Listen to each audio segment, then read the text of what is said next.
Hello. Hi, Mr. Ali. You're Okay, here. have you Welcome. seen the material? Yes, sir. Okay, I don't want to waste much of your time. Looking at the material that we have, the material just have an overview of what strategy is all about. Some aspect of the material we have mission statement. Because of the limited time schedule that we have tonight, I doubt there will be possibility of us taking stakeholders as a topic.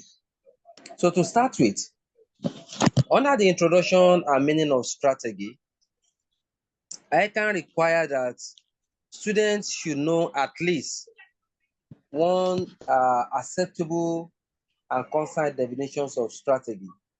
That inform you that in the exam condition, strategy definition can be asked.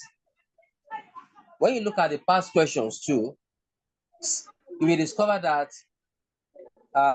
in some of the previous past questions, I can ask what is strategy, give a concise definition of strategy. At times they will tell them define strategy in accordance with Chandler 1992 definition. So the bottom line lies that there is no question that is too small to ask in the exam. Most of these definition at times attract 3 marks, some attract 5 marks, which is enough for you to pass the exam. So pay attention to the definition of strategy too. So what do we call strategy? Strategy is defined as the process of integrating the organization operational activity and allocation of all necessary resources to achieve the pre-stated goals and objectives of the company. So looking at that ongoing definition, you will realize that strategy said integration. It implies that strategy is not just an individual responsibility. It's not the responsibility of just a single department. It encompasses the activities and synergic efforts of the entire levels of management, both the top level, middle level, and the lower level that we call the frontline level. All of them must integrate all their managerial efforts. That is one key aspect of strategy. Through the definition informs us that strategy involves the allocation and utilization of scarce resources. So when you look at the gravity of that statement is telling you that for you to achieve your strategic aim, there must be effective and efficient allocation and utilization of the limited resources of the organization. Because no organization have these resources in abundance.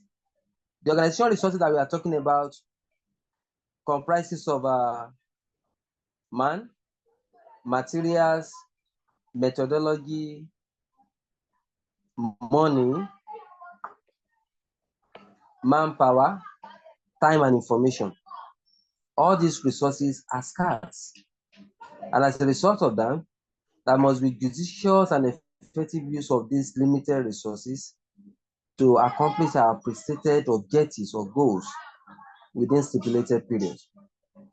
So strategy require integration and effective use of resources within the organization environment. The organization environment that we are talking about is dynamic. The organization environment that we are talking about at times can be static or complex. The organization environment can equally be turbulent at times. So due to that, we have to ensure that we integrate efforts. There is a collaborative and synergetic effort towards achieving the company objective using their limited resources. That is one acceptable definition of strategy. In the second paragraph, we are informed that strategic planning, or what we call strategy, cannot be taken in a vacuum. That vacuum there is telling you that in taking strategic decision, we have to ensure a sort of interaction with the business environment. We consider the government policy, stakeholders and shareholders policy. At the same time, we have to ensure that we consider the actions and reactions of the competitors, our customer distributors, the vendors, all of them are to be taken into consideration because their actions and reactions play a long way in determining the accomplishment of our strategy or failure in achieving our strategy. Also, strategy has been referred to as the blueprint of the organization resources. The blueprint because it shows the master plan, the strategic scope of the organization, the strategic intent, that is the intention. And that your strategic intent of the organization must be in line, it must align with the company vision and mission statements. But any strategy that conflicts with the company vision and mission statement, such strategy should not be accepted. Because since the strategy conflicts with the company vision and mission statement, automatically nothing will be achieved. And it will cause a sort of internal disequilibrium in the organization.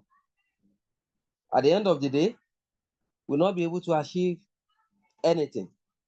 So strategy is the blueprint of the organization that shows the overall company's objective, scope, policy, procedures, and the time frame within which they want to achieve their goals. I hope that is understood. Hello? Hello? Hello, sir. Hi, sir. Yes, sir. We are with you. Can you hear me? Can I continue, please? Yes, Yes, sir. sir. Continue, sir. We are with you, sir. Continue. Okay, occasionally like that, I'll try to sample your opinion to know probably if you are there or you have a question or what have you know, the network is doing well. Okay, so when you go underneath, we see Peter Drucker definition of strategy.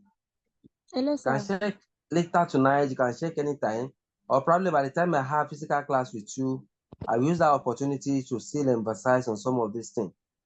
In a Peter Drucker definition, I can fancy this definition very well. In most of the prior questions that they ask, they will tell you define strategy in accordance with Chandler definition, taking note of all the key concepts in that definition. Because this strategy definition given by Drucker and Chandler, they are generally acceptable. So in the Drucker definition, Peter Drucker is only telling us that strategy is all about defining the direction and scope of the organization over a long time. So what is the meaning of that?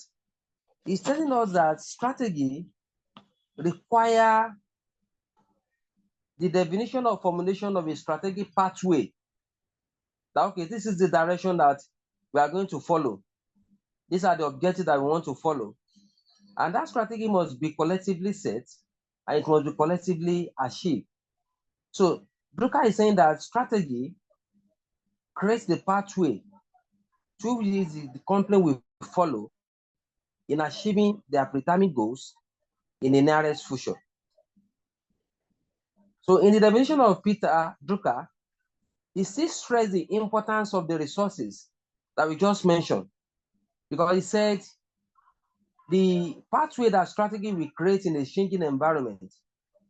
Changing environment means that it is one thing for you to have a strategic pathway, strategic intention, strategic goals, strategic policy that you want to achieve. It is another for you to have the resources, both human and manpower. It is another thing for you to have a enable business environment. But this business environment continuously changes overnight. Just like today now, it might be pronounced tonight or tomorrow. The government has increased the interest rate, or government has increased the value-added tax. So the business environment is changing. Your competitors too can bring unexpected reactions and actions in the business environment.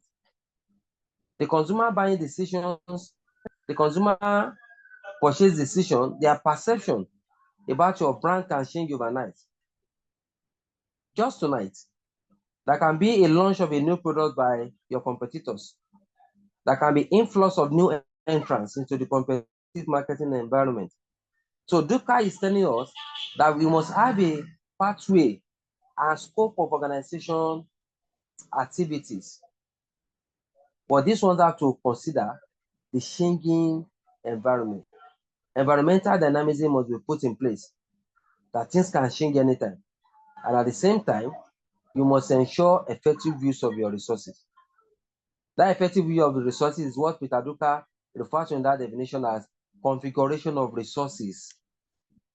So it's telling you that strategy is all about creating a direction, pathway for achieving the company scope of operation in a changing environment using resources and competency of the company.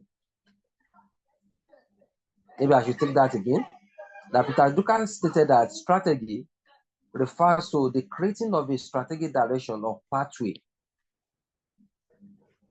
with definition of the scope of activities of the company in a relatively changing business environment using the limited resources of the company and competency. So once you can be able to do this, you create a strategic pathway. That is the direction you want to follow, the scope of activities that you design to achieve the goals. We have put the time frame, if it is 5 or 6 years that I want to achieve it.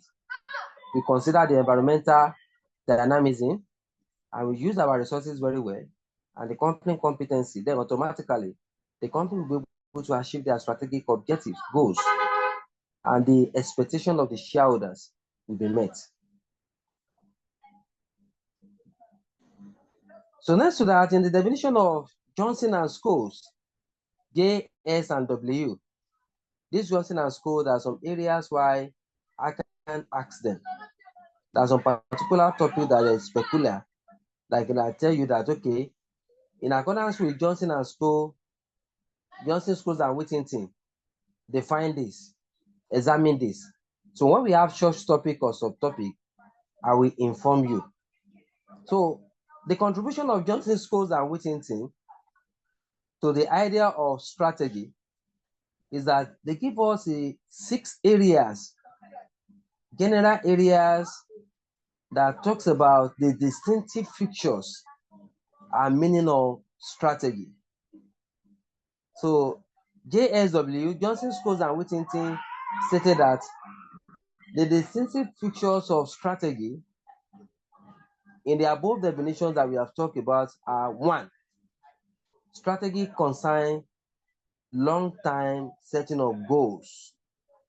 And that's the reason why you see that I highlighted it, the organization long-time direction.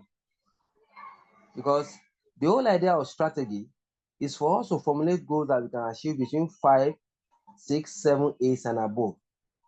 It's not like tactics. Tactics are short-time goals, routine goals, routinized goals, or operational activities that we want to achieve within the relatively short time.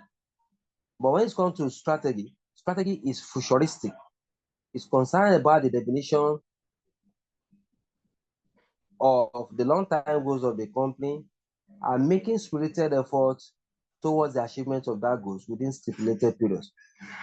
2, strategy requires scope of activities. You must state the domain, the activities of the company, your business strategy, your corporate strategy, your functional strategy, the industry you want to operate, who are your target customers. Do you get it? Who are the investors? That's the scope of the company operational activities that I've been mentioning. So Johnson says a good strategy must have long-term direction. It must have a scope of activities. Thirdly, your strategy should give you a competitive advantage. A well-formulated, evaluated, and implemented strategy must give the company must give the company competitive edge over their competitors.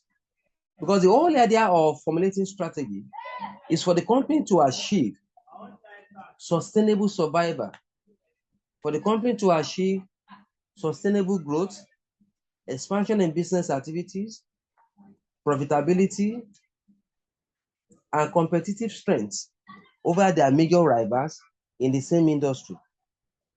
So Johnson Controls and Whittington says that a good strategy must give company competitive advantage. It must improve the company competitiveness in any of the chosen industry. 4, good strategy must be flexible. It must enhance the ability of the company to adapt to various changes in the business environment. It must give the company opportunity to adapt to both internal and external environmental shock or threat. Adaptation to unpredictable and unstable government policy, and unforeseen circumstances in the market, uncertainties that can come from anywhere. So one of the essential elements and fixtures of strategy is flexibility that will give the company ability to adapt. So having looked at that, number 5 things that Johnson, Controls and Whittington stress is that a good strategy must give the company opportunity to exploit their unique resources. Unique or no unique resources, resources is resources. And I've spelled out these resources that we are talking about: manpower, machines, methodology, materials, information, time. All these things are the unique resources that we are talking about. All these resources must give the company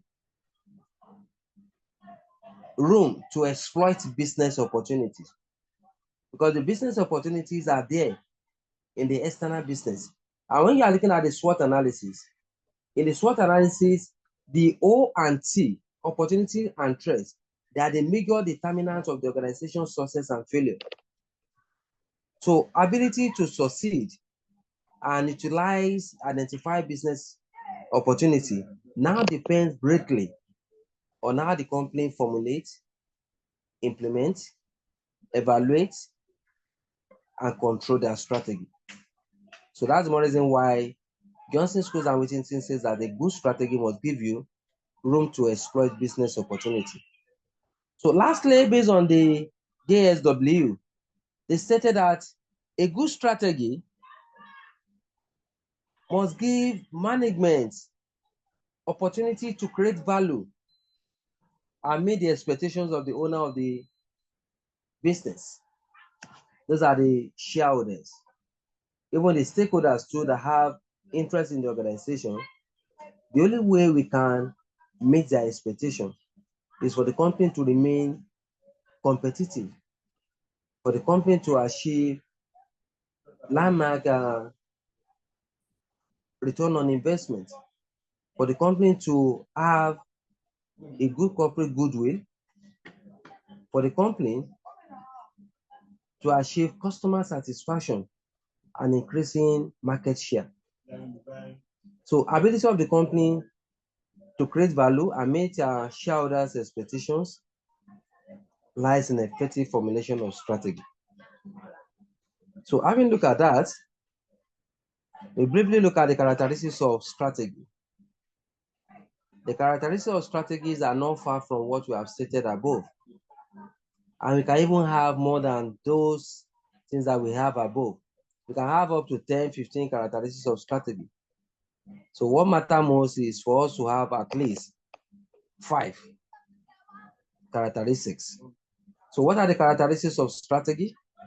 In case you want to jot more than the one that we have in number 1, that is A, that strategy is complex. It is a complex task, it's a lacunar task to formulate strategy. It requires a lot of strategic thinking, a lot of resources, time. So due to that, strategy is complex. And despite the complexity, please note that we must give room for flexibility. So the first characteristic of strategy is that strategy is complex. 2, strategy is flexible. Because if your strategy is not flexible, there won't be opportunity for the company to adapt to any uncertainties or sudden changes in the business environment. The government policy that is favorable today might be unfavorable tomorrow. So first characteristics, it is complex. 2, flexible. 3, it has high degree of uncertainty. Because so many things can frustrate our strategic intention. So many things can hinder the achievement of our strategic goals. Number 4, strategy creates synergy. Because I've told you from the onset of this definition of strategy. In fact, there was one definition of strategy that was given by Queen Amisbach. The Queen Amisbach definition stated that strategy integrates the entire organization into cohesive whole. Cohesive whole. That means COHESIVE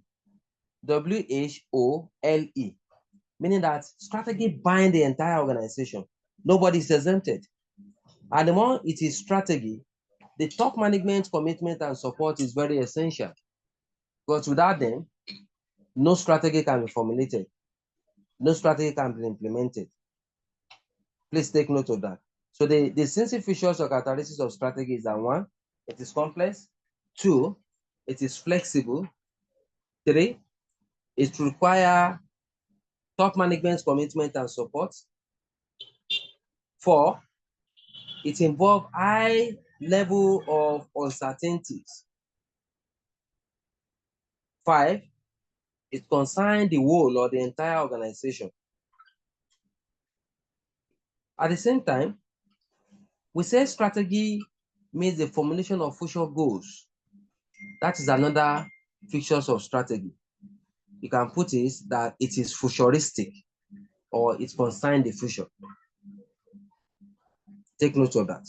Apart from that, in the definition of strategy, we said it means the determination of the basic goals and objectives of the company that they want to achieve within stipulated period. That stipulated period is another distinctive characteristic of feature of strategy, meaning that strategy is time-bound. It has a time frame within which we want to achieve the strategy. So there are so many things that you can talk about the definition of strategy. You can even put it that strategy is systematic, it is objective. So many definitions. So all these things we are still going to do a sort of revision. Anytime I come to BI to take you on this before I proceed with a new topic that we take that day. So having looked at some of the distinctive characteristics or features of strategy, then we briefly move to levels of strategy. Levels of strategy. Are you there? Hello? Can I continue, please? Okay. Yes, Levels sir. of strategy. So when you look at the levels of strategy that we have above, based on the syllabus of ICANN, even other professional exams, degree program and postgraduate programs, this level of strategy have not changed. So in the level of strategy, we have 3 levels of strategy.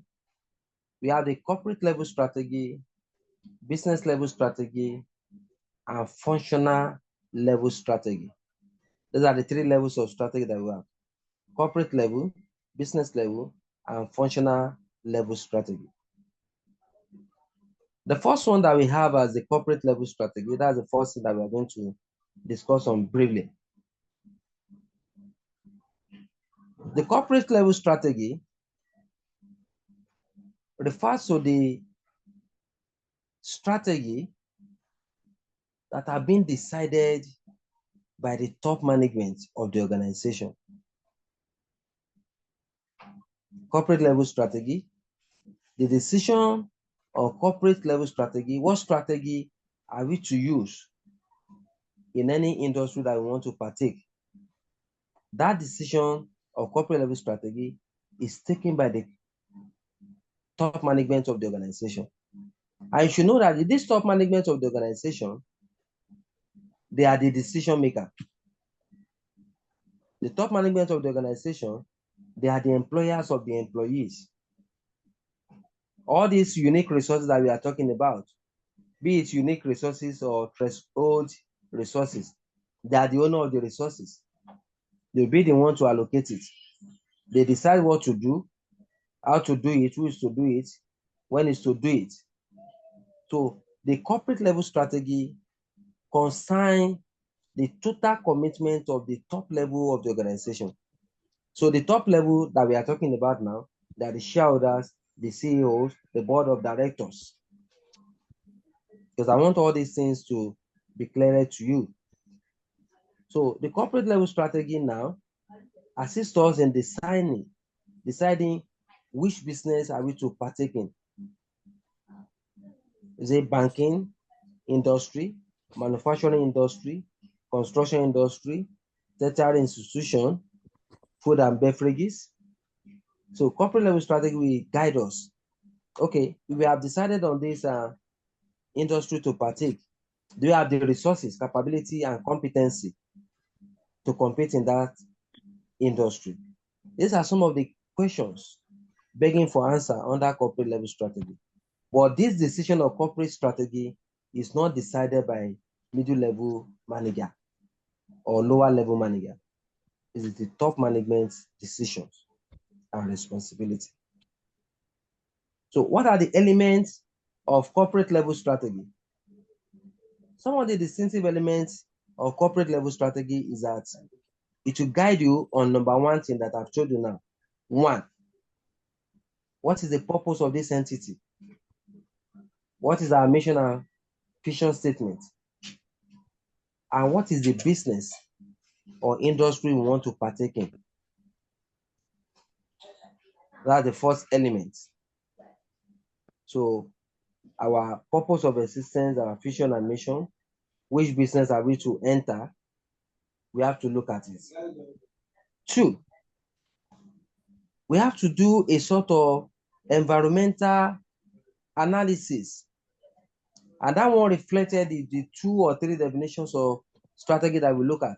Matching the chosen business activities to the external environment. No organization can work and achieve their predetermined goals without interacting with the business environment. Because the opportunity you are looking for to nurture and sustain your business, to expand your business, they are in the business environment. So companies must continuously interact with their business environment in order to identify opportunities that they can leverage on using their limited resources for them to be able to succeed. So the third, the purpose of the company activities must be matched with the expectations of the owner. I think this is the second or third time that we are talking about the expectations of the owner. The expectations of the owners that we call the shareholders of the company, that fund, that the one that established, they finance the business, they own the resources, they have expectations. Part of the expectations of the owner that we are talking about in this number 3 is 1, going concern, return on investment. Going concern, return on investment. Please, what page are you? Hello, sir. Sir, what page are you? Are you lost? Hello? Yes, sir.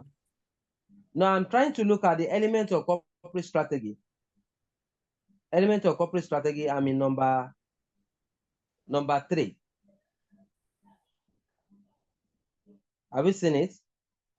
That should be page 3. Page 4. Page 4. Thank you, dear. Yes. Bless you. Page 4. Can I continue? Hello?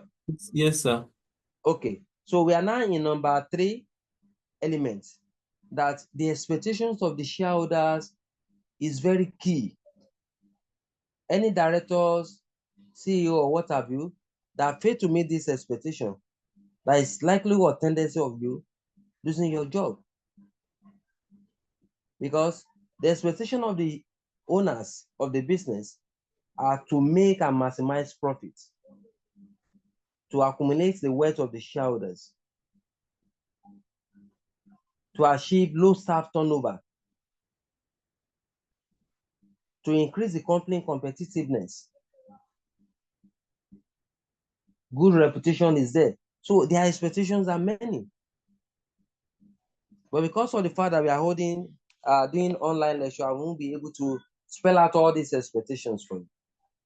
But when I'm in class, I hold marker, then I will do more miracle more than this, so that we can be able to bring down the cost to your level. It will increase your horizon. It will give you opportunity for retentive memory. You don't need to cram anything. I've seen so many instances whereby my note is enough for you to pass this course. Even just class diet. When I came on Sunday, I met some of my students. Maybe if you notice, there was one elderly man that came to me, that Mr. Ali, thank you, I owe you something, what have you, that he passed CSME, he has 75 in CSME, using my notes, without even looking at Pathfinder or anything.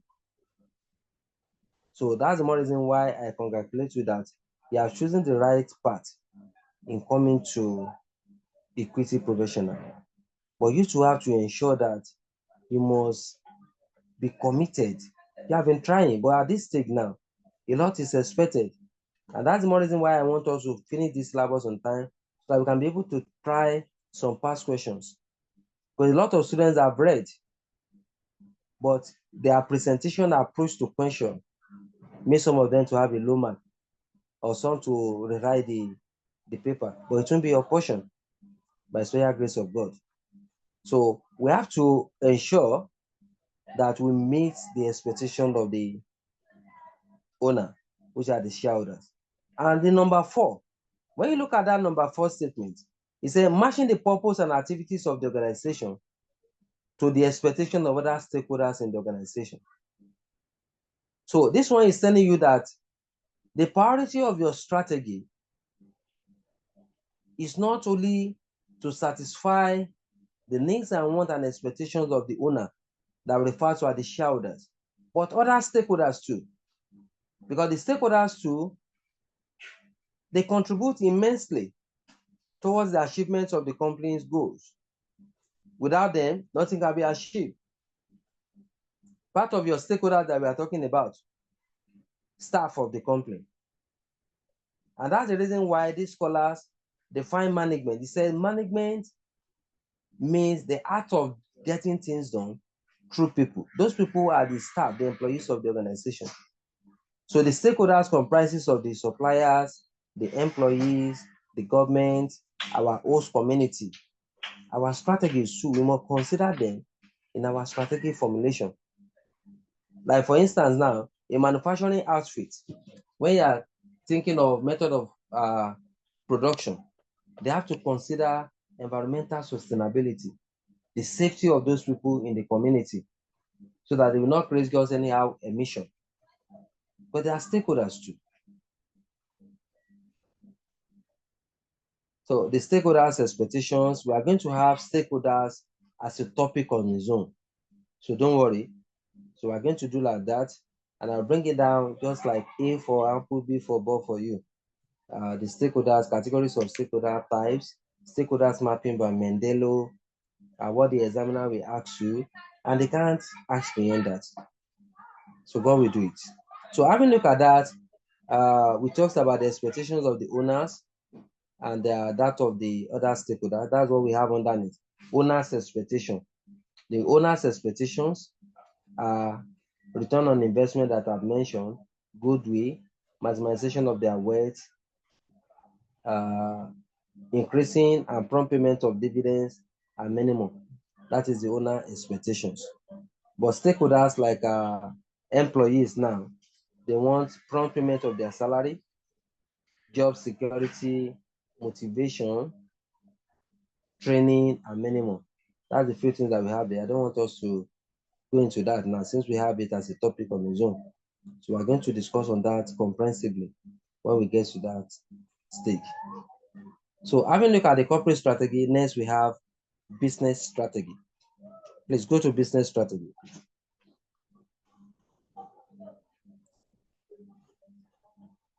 The business strategy, as you can see there, is also called competitive strategy. Competitive strategy. That is one key important thing. 2, the whole idea of business strategy is to integrate functional activities. The whole idea of business activities is to integrate functional activities and ensure positive contributions of various strategic business units.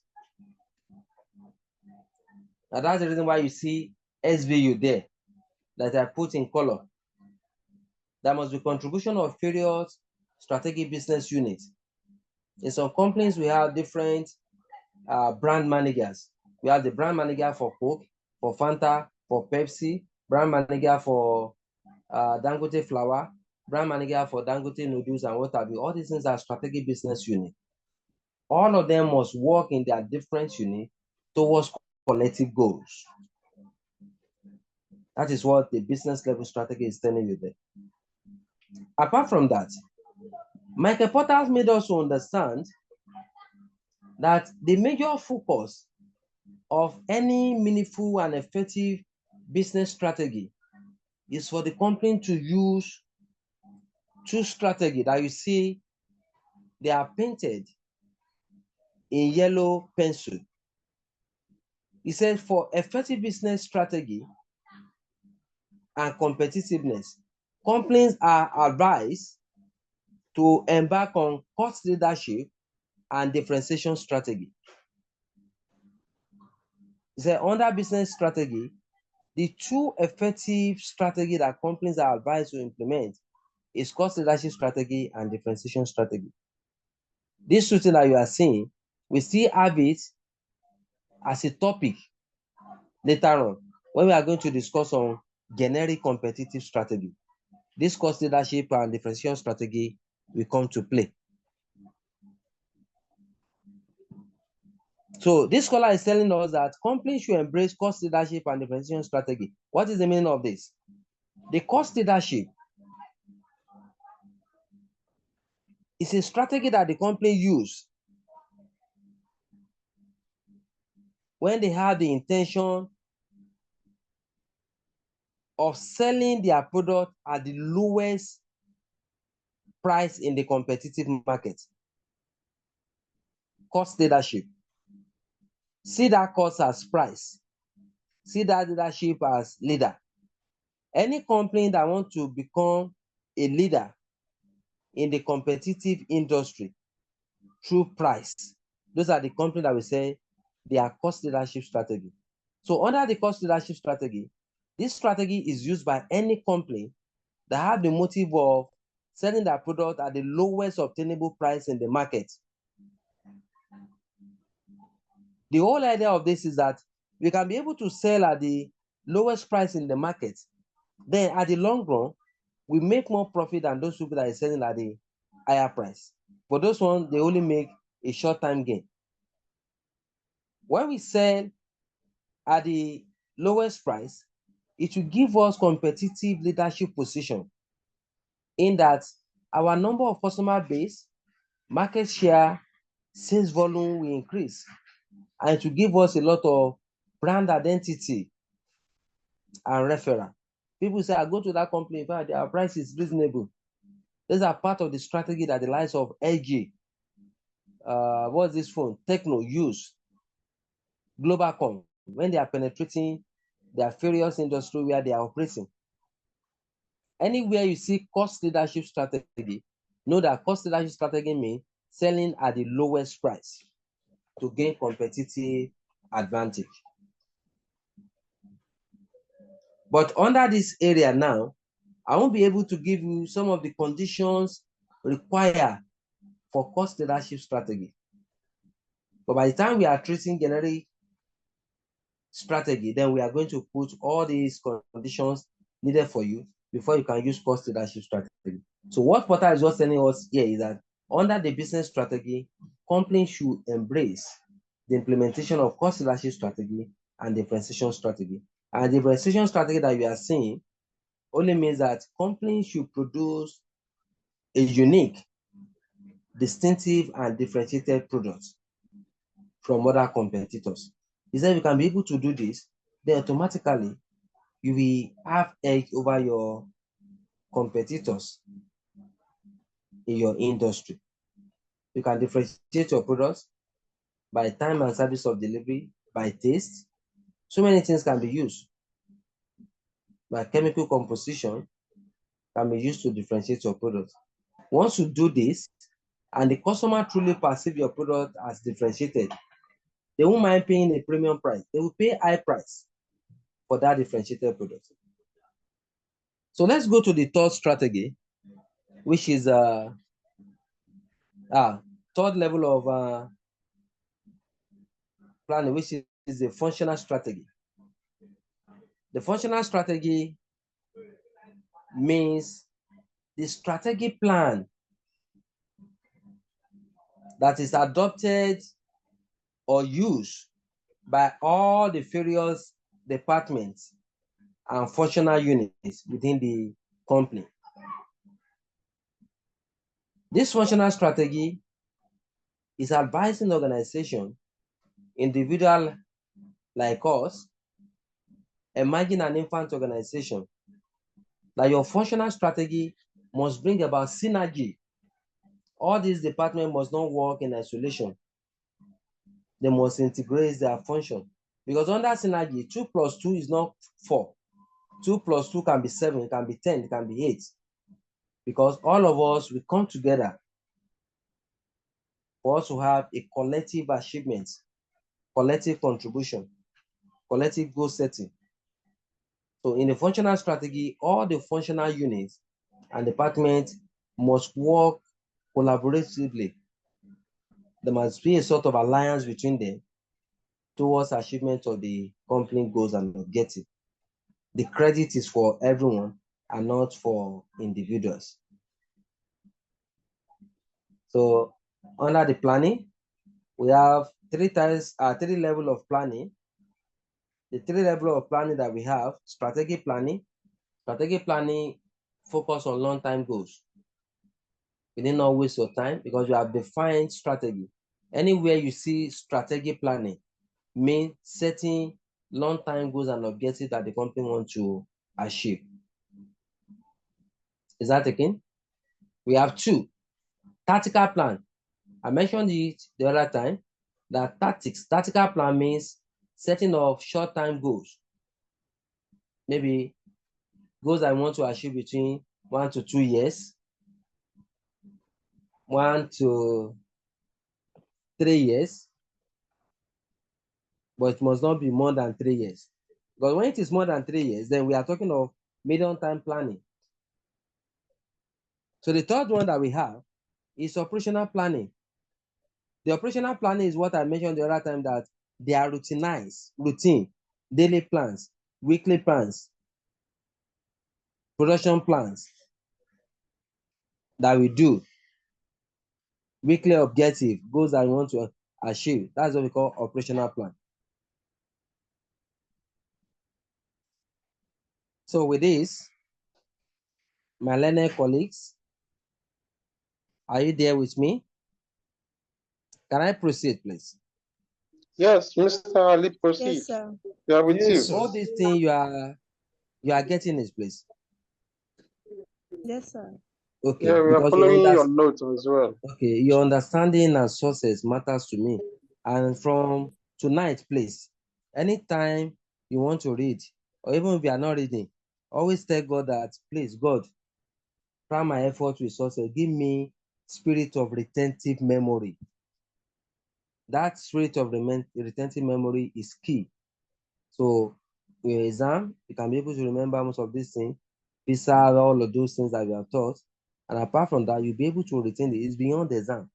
But we need all these things to guide ourselves, to make valuable contributions in where we are working to. Okay. So we briefly look at the 3 approaches to strategic planning. There are 3 approaches to strategic planning, as you can see. 3 approaches. We have 1, rational planning, freewheeling, opportunistic planning or model, and we have logical incremental model. That is what is stated are required in the syllabus. The students. Sorry to cut you short, sir. Okay, what do you say? Sorry to cut you so short, sir. Please, some Okay, of us do not have these notes. Please, where was the note sent to? I sent it to CSME VI, and I sent it to online too. Okay. Please, for those who have it, you can share it, please. If you don't have it, just listen, I will resend it, please. For those who have it, quickly share it, please. But I don't want anything to disrupt this network that I'm managing. On the CSME, yes, it's on the CSME WhatsApp group. CSME VI group.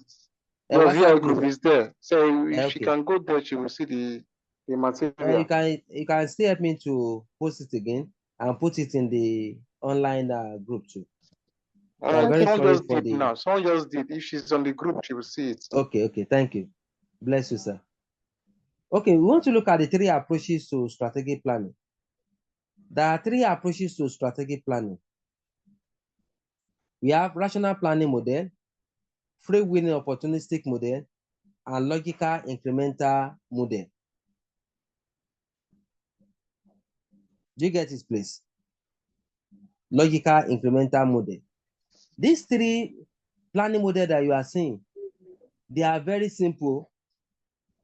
Rational planning, freewheeling opportunistic planning model, and we have the other one, logical. You see the first one that we call rational. That means that we are changing our strategic approach.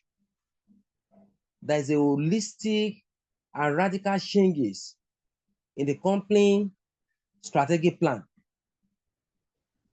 And since we are changing our strategic approach, our roadmap of strategy, then automatically the top management must be involved. I've told you, anything that we call strategy, top management commitment is involved. But if the top management is not involved, then such strategy will not see the light of the day. It will fail. So rational planning model is an holistic strategic approach that is used to design or redesign or restructure the company strategy. And rational planning model must involve top management commitments. I should be from a period of 5 years and above. So because it is a rational planning model, it must fulfill the element of strategic management. That's another topic that we are going to take later on. The rational planning model must involve position analysis. As you can see in that note, position analysis. The meaning of position analysis is that the company should look inward, holistically. What is our competitive position in relation to other competitors? Are we the market leaders? Are we the market followers? Are we the market challengers in the market? Are we comfortable with this position? Or how can we leverage on our resources to increase our competitive position? So the position audit has to be looked at. So once we now look at the position audit, even if the company is a market leader how can we sustain that leadership position? Because other competitors who are coming, they want to bypass us. At the same time, we must make strategic choice. Which industry are we operating? What strategy do you want to implement? Do you have the resources, capability to achieve this strategy? So strategic choice have to be made. Once we make our strategic choice, how can we implement this strategy? If we implement it, what provision are we giving to evaluate this strategy periodically so that we can be able to see the areas of deviation from the master plan? What corrective measure can we put in place to prevent the reoccurrence? What can we do to prevent inertia and particularly drift? That inertia means rigidity, lack of flexibility in strategic evaluation. That drift means that when we are implementing our strategy, DRIFT, we must not allow any form of loss of focus. So I promise you, when we have physical class, I'm still going to talk on all these major terms. So know that what we call rational planning model means a holistic, total restructuring of strategy, a critical review of the entire strategy of the company. That is holistic. The second one that we have, free-wheeling opportunistic model. Free-wheeling. You can see the word free-wheeling. The appropriate word to use that in that one is, there's one thing we call dance strategy. Dance strategy means that company did not have any stable strategy. They don't have any strategic plan. Anything that happen, you say, call Mr. Gide. Mr. Gide, wetin we fit do? This thing, I don't know this wahala. That one say, God, let me call Mr. Spencer. Call that madam too. Let's think, let's romance mind. Because they don't have any roadmap, strategic plan. They don't have any blueprints. So that means the strategy they put in place will depend on the situation that occur. And that one is not good. Companies must have a good strategic plan. And when unforeseen circumstances occur, then we can now use a contingency approach because we have given room for flexibility. So under the free-wheeling opportunistic model, the company did not have any specific strategy that has been put in place. The strategy they use will depend on the situation that is facing the company, whether it is positive or negative situation or any unforeseen circumstances. So the third one is what we call logical incremental model. Logical incremental model. You can see logical incremental. That one too is similar to free-wheeling. Free-wheeling means that we use any strategy plan. We don't have any stable strategy. No. So in the logical incremental model too, it is the situation that occur that will tell us the logic and the strategy we are going to use. If the government say that, okay, they increase value-added tax, then automatically we increase the price of our products. But it is the consumer that will pay for that increase and not our company. Because everybody is trying to struggle to break even, not even to make any excess profits in this harsh economy that we are facing. Because already there is hyperinflation that is eroding the purchasing power of the consumers. A lot of multinational companies are leaving Nigeria. Things is not working. Things are very hard. To answer life in Nigeria now is a tax. Cost of living is extremely increasing. The cost of material is increasing every day. And the company might not have the opportunity to be increasing the price of their products every day. So what logical incremental approach can we use? Since we cannot be increasing price every day, then we reduce the quality of the product and the size of the product. It is the situation that will tell us what strategic approach we are going to use. So I assume that is understood so that we can quickly look at element of strategic management. Element of strategic management. Ordinarily, based on the explanation we just did, we have discussed about the element already, but we just have to look at it. Please note, under this particular topic, or if you see it as subtopic, that J, S, and W that we mentioned the other time is compulsory here. I can, in most time, anytime this particular topic comes out, they will tell them that using Johnson, Scholes, and Whittington discuss the element of strategic management. So let's briefly look at that. Element of strategic management. There are 3 elements of strategic management. 3 elements. 3 elements of strategic management. But if you have read literature, there are some scholars that they are agitating that the strategic management process should be 4. We'll still come to that. But I would love that one to be stressed in the class. Okay. Element of strategic management. We have 3 elements of strategic management as stated by Johnson, Scholes, and Whittington.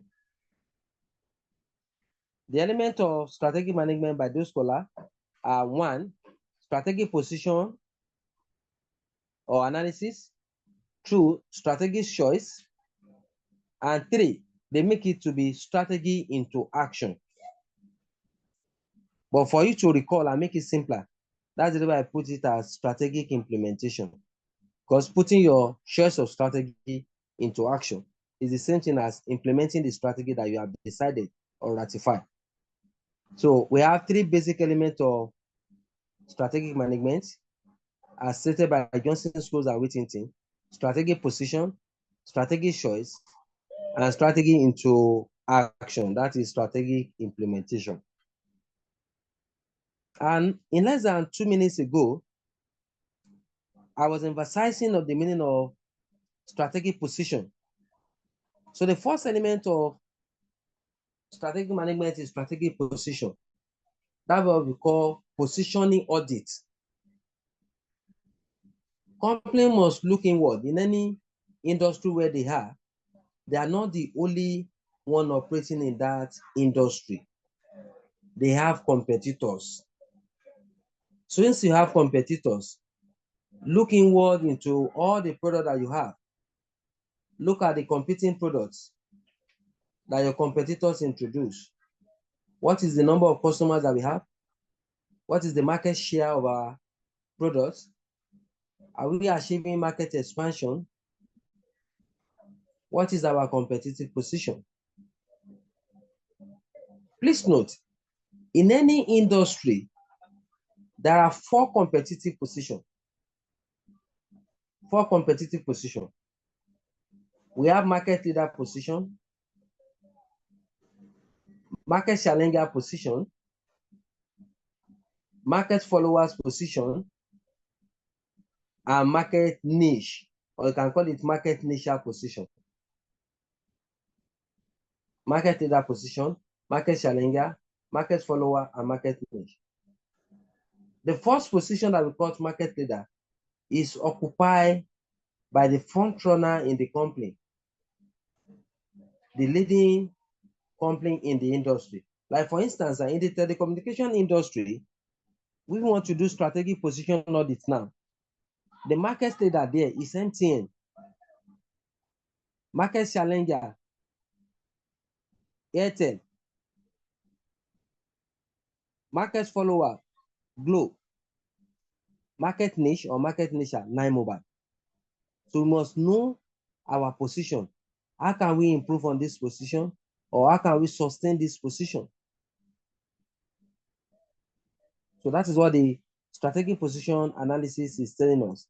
I am not saying that in doing your strategic position analysis, you must consider the company capability. Because you must look inward. What is our position? How can we improve on it? Do you have the resources to improve or sustain it? Do you have the capability? Do you have the competency?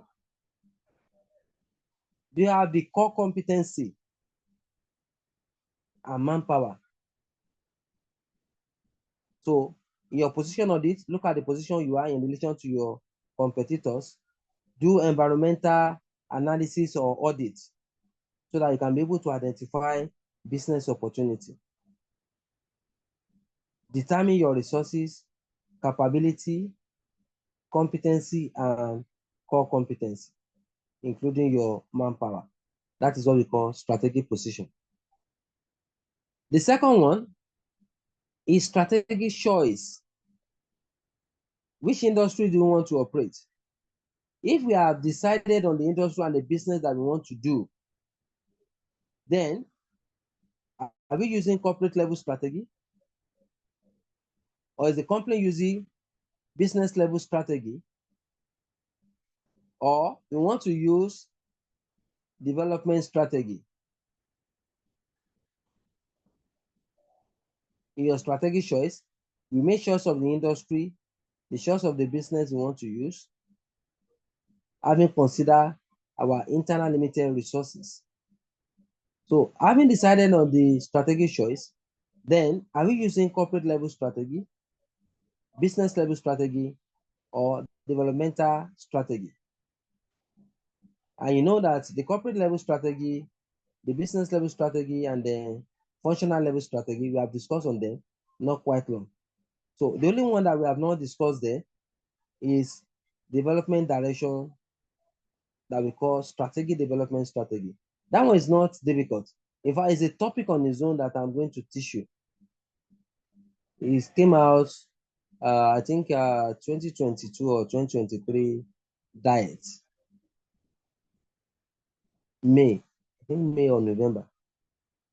We call it Ansoff Strategic Growth Matrix. That's what the development direction method is all about. Because the idea of the development direction method is that company must decide on using either one, two, or a combination of the development direction strategy. According to the propounder of that strategy that we call Igor Ansoff, when you look underneath, sorry, I didn't page this material, it said there are four strategies, four internal development strategy that company can use to achieve growth. The strategy are market penetration strategy, market development strategy. Hope you have seen that. Just go down. Product development strategy and diversification strategy. Those are the four strategies that Igor Ansoff gave us.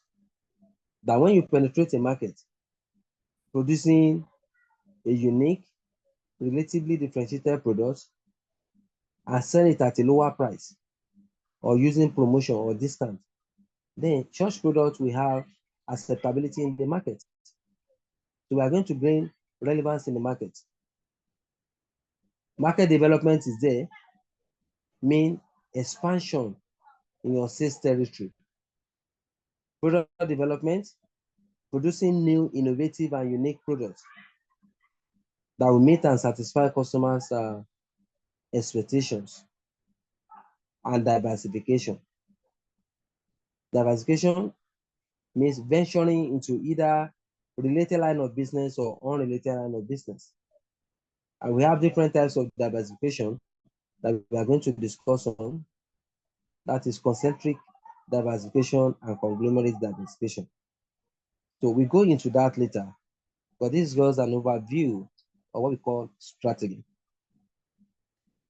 So the last element of strategic management is strategy into action. And I told you, put it as strategy into action or strategic implementation. You get your mark. So what strategy into action implies is that implementing, seeing to effective implementation of the chosen strategy that the board of directors and the shareholders have ratified. That, okay, this is the strategy we want to implement and follow. And we are expecting to yield the result within 5 to 8 years. Is that understood? So the strategy that we have decided to use, that will call strategic implementation. Like for instance, now government, they have romance mind and what have you, they have been planning on this removal of fuel subsidy. So they now pronounce it. That pronunciation is implementation. Is that understood? So when we now implement our strategy, please, there are key things that we need to look at. There must be proper organization of both human and material resources. There must be proper implementation of our blueprint, the strategic roadmap. You must not allow any form of deviation or loss of focus. So organization is very key for effective strategic implementation. At the same time, we have to ensure that we put in place enabling environment. That's the reason why we are saying organizing, enabling, and managing change. And what is that enabling environment? The first thing that you should know is that let your top management, there must not be any division between them. Anytime there is a differences in the perception, no, we don't agree, go and do it, we can achieve it. Maybe with time, we are going to separate, everybody will go their own. There must be unity. Peaceful coexistence matters. Industrial harmony, conflict resolution, because everybody must unify towards achieving the goals. Enabling means that we must have necessary resources, and these resources have to be timely allocated, because lack of sufficient resources will make your strategy to fail. So enabling environment implies that as our staff have to be motivated. When you motivate your staff, you train them, you give them not only monetary incentives, but non-financial incentives too, we give them. If the company improve on total quality management, technological innovation, research and development, this is what we mean by enabling environment. And the last one that we have there is managing change. My brother and sister, this is another difficult task to achieve, because we said implementation of strategy requires a lot of flexibility. To manage people is not easy. Anytime you are introducing new policy, innovative ideas of doing business or what have you, your employees, they always resist it. Employees don't like new changes, no policy, because they felt it might affect them, particularly when you are introducing a new innovation. They might think it can lead to loss of their job. So they resist the implementation of new policy by the company, an innovative idea. So we have to ensure that we find a way of educating them, we find a way of resolving this resistance, so that it will not cause any internal disequilibrium or tension that can even affect the reputation of the company. So change management is a topic on its own that we are going to discuss, and I will tell you what and what the icon will ask there. It's not a complex topic, so we look into that. So having looked at this successfully, then we just look at mission and vision statements in less than an hour, or so a couple of minutes, so I can release you for you to have rest this morning. So now we are looking at organization purpose and strategy. And that organization purpose and strategy just talks about the mission and vision statement. Very simple. Mission, vision statement. I'll make the notes to be direct, very direct. And you can easily read for your own understanding. And most of the key things there, apart from the fact that I'm going to summarize it, I've made some pencils and what have you. So let's look at the mission statement. Are we set, please? Hello, my scholars? Go ahead, Yes, sir. Okay, thank you. Bless you. Mission statement. Or maybe it doesn't matter. I'm even thinking I will have put vision statement up before mission statement. But since that's how it occurs to me when I was in it, just take it like that. What do we call mission statement? You see, the mission statement is a public statement, and it is the blueprint of the company policy, goals, and intention. What is the meaning of that? When we say mission statement is a public statement, it means that the mission statement is for the consumption of the entire public. It's not an hidden statement. The mission statement of all the companies operating here in Nigeria, in diaspora, in overseas. When you press Google now, you will see it. Mission statement of First Bank, mission statement of Nestle PLC, mission statement of Cadbury. You will see it. It's a public statement. In fact, in some corporate organizations, including government parastatals agency, immediately you enter some district like this, you will see it in a frame. Our mission statement, our vision statement, our core values. They put it there so that you'll be able to know what the company stands for and what is their scope of operation. So mission statement is a formal and public statement that shows the scope of operational activities. That is the blueprint, the intention of the company. Mission statement comprises of the company policy,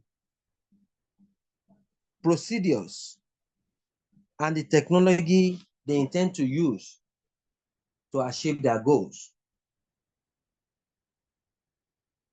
Mission statement comes second. What did I mean by come second? Means that the vision statement precedes the mission statement. It is the vision statement that gave back to the mission statement. So the first thing that occurs is for company to first of all have vision. Is that understood?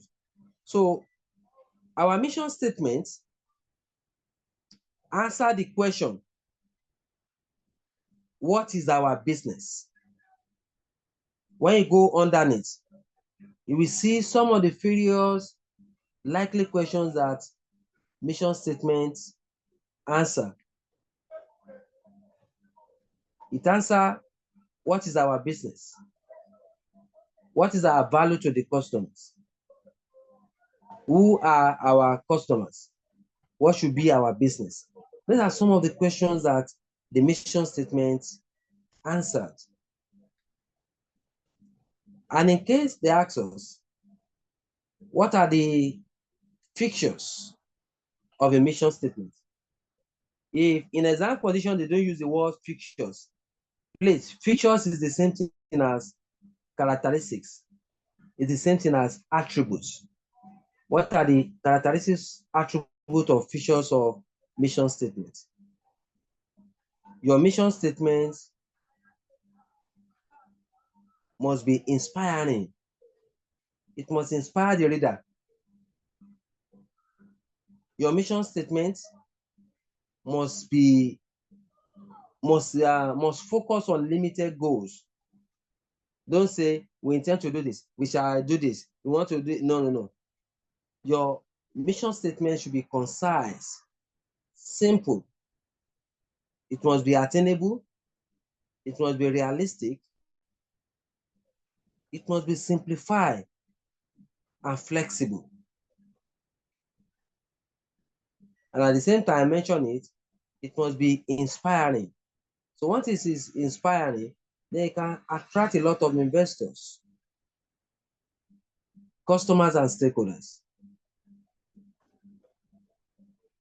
So next to that is the vision statement, V.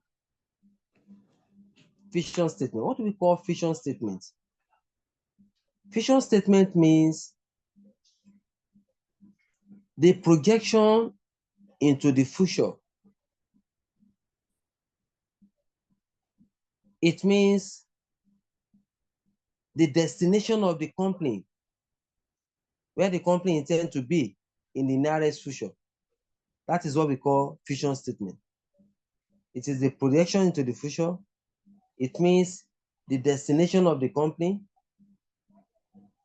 It is the master plan or strategic objective of the company.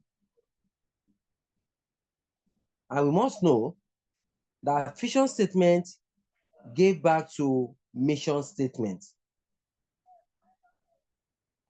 And that's the more reason why it is very crucial. It is very essential that the company mission, goals, policy, objective must agree with the vision statement of the company, because vision comes first. So vision statements help you to conceptualize, to have that chronological look at what you intend to do, at what time, what should be the position of this company in the next 3, 4, 5 years. What is our scope of operation, technology to use? So vision statement, we have Biro there. I just put it down. It is the dream of the founder.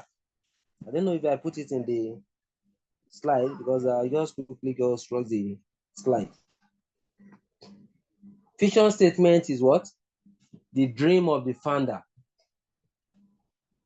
And you know the founder are the owner of the business, the shareholders. Just like what we did for vision statement, you can use the same characteristics that you use for mission statement for vision statement. Is allowed. You can use it. And you can see underneath that I said the effective vision statement must have the following features. The same thing we have above. It must be inspiring. Do you get it? It must not be too complex.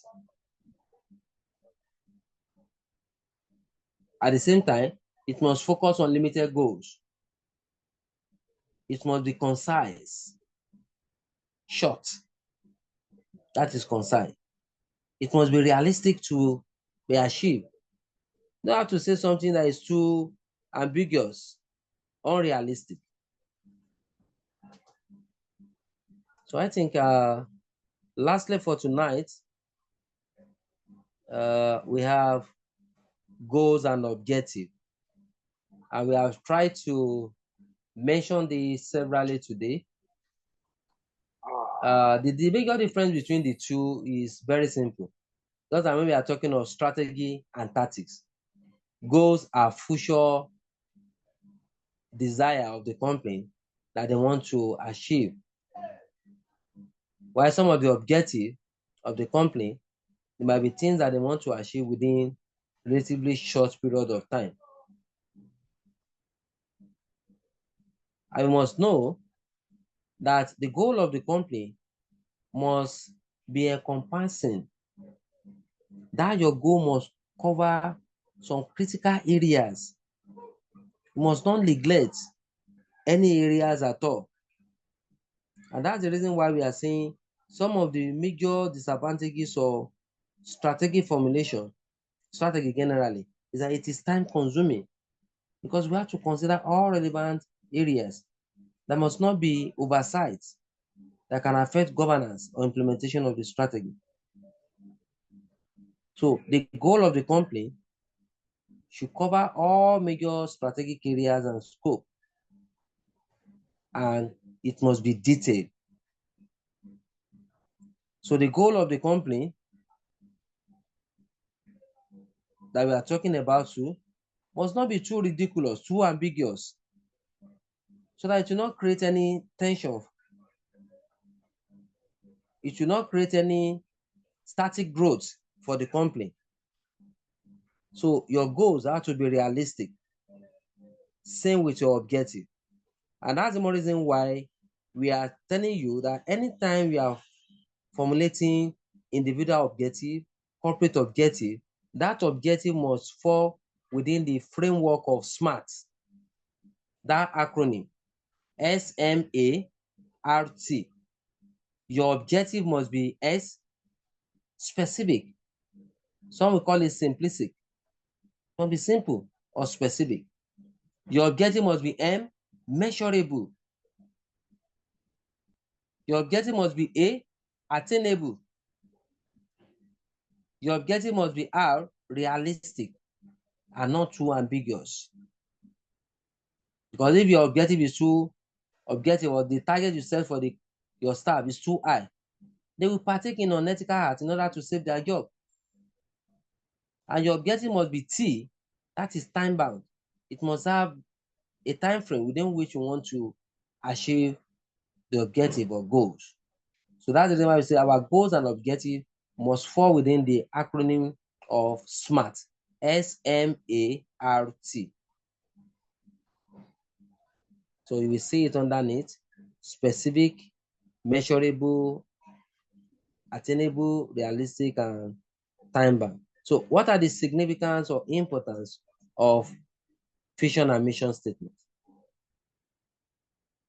Significance and importance of vision and mission statement.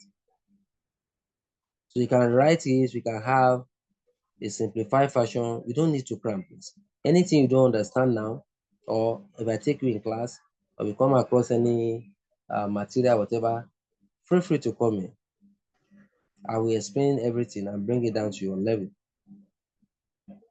If I explain to you, if it's not clear, you can still find time to call me or send message to me, so I'll do justice to that. Or when I come to class, I can be able to do this, or we can make a phone call like this and solve it.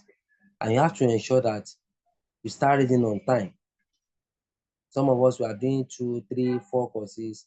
The best way we can achieve success is to read prior to exam. The time is not there. Monday to Sunday, you'll be at work. Saturday to Sunday, now you'll be at the center. So where's the time to read? So one needs very serious commitment. You have to challenge yourself. Okay, lastly for tonight, we have the importance of vision and mission statement. All this importance and what have you, they can be simplified. What are the importance of vision and mission statement? Pick anyone that you like, simplify it, you can rewrite it, I can even give you another one. Vision and mission statements importance are: 1, it helps to gain commitment within and outside the organization.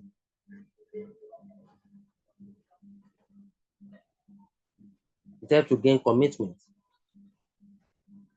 2, it provides sense of direction. Because there are some things that you will do, people will say, on my sack, Mr. Jacob, they will do this. At the end of the day, management might not cycle. They might give you warning. They might give you query. They might not even call you for any disciplinary committee. But anytime you engage in any activities that conflict with the company vision and mission statement, then you lose your job. So the importance of vision and mission statement, it helps us to gain commitment within and outside the organization. 2, it provides sense of belonging. 3, it increases organization philosophy, core values.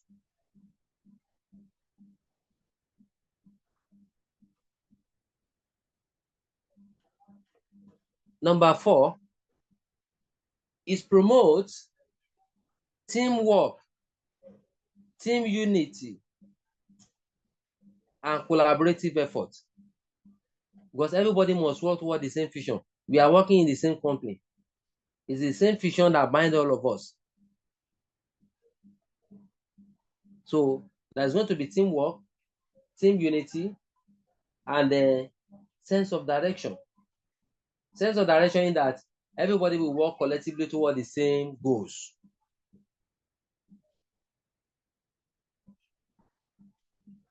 What are the importance of vision and mission statement? It boosts the reputation of the company.